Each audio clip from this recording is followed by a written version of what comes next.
what I'm covering in the first part, Old Scientist Lies, is actually 40 years old.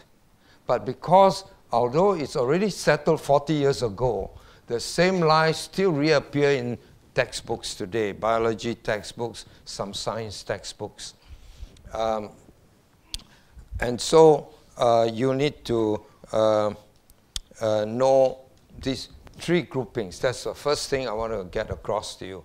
Where does the lie come about?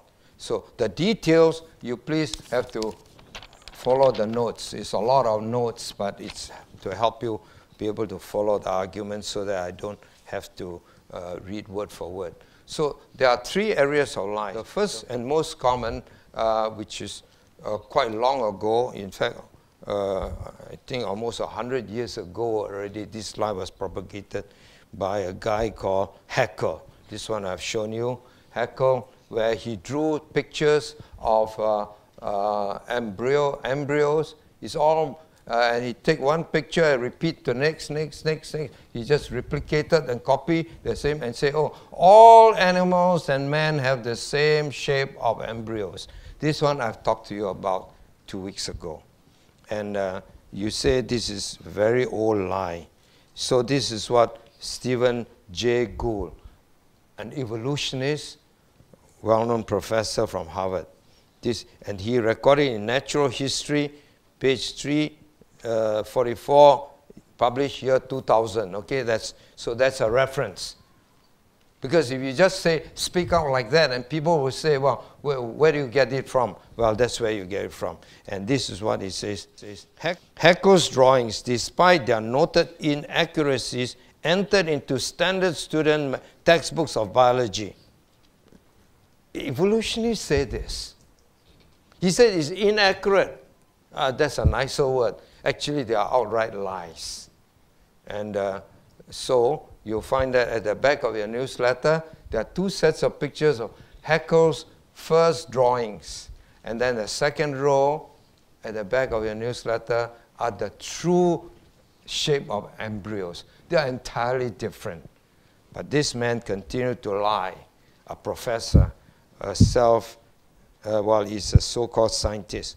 There are plenty of these kind of people in the world today. That's the first one. Then we are still talking about scientists. I've given you in your note this Archaeoraptor Hoax. This is more recent. And then there are some comments by the editor of National Geographic. They discovered it was a hoax, also by scientists. These are better known ones. By the way, National Geographic today push evolution. It was started by creationists, but they have monopolized it. The third one would be better known in this field is a guy called Reiner, Protach, and he give false, misleading interpretations, misleading human fossils. That means he faked those fossils. But the important thing is he faked for 30 years. And the university, Frankfurt University, never even noticed. You know, people who are evolutionists can lie through their teeth, but somehow, even the higher-ups, either they know or they didn't know, but they continue to propagate the lies. Like the next one, the common ones would be, well, you know, the different, we have talked about Piltdown Man, Nebraska Man, the whole list. They are all fakes, and they are all propagated by the way, the Piltdown Man, it's the scientific word is Ion Piticus. Students, 200 students got their PhD based on that Piltdown Man finding. 200 students managed to get PhD degrees on the study of the Piltdown Man.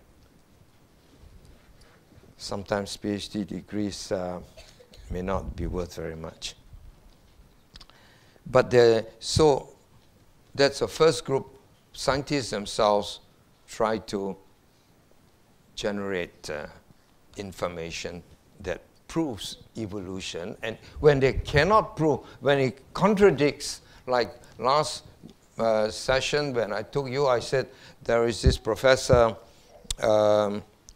Switzer, and Anne Switzer, she's a professor. She discovered that over a 10-year period, 10 sets of dinosaur bones that has got blood in it and collagen in it. And that means the DNA was still intact. So she tried to publish it. The editors refused to publish. And what did she do? She dare not lose her job as a professor. So it was kept under wraps.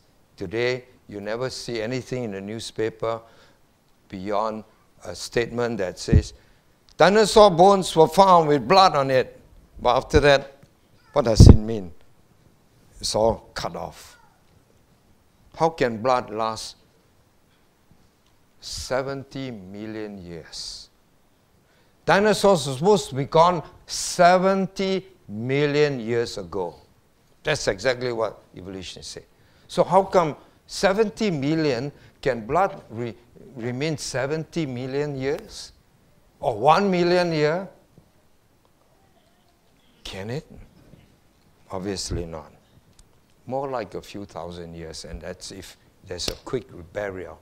All right, so this is by scientists.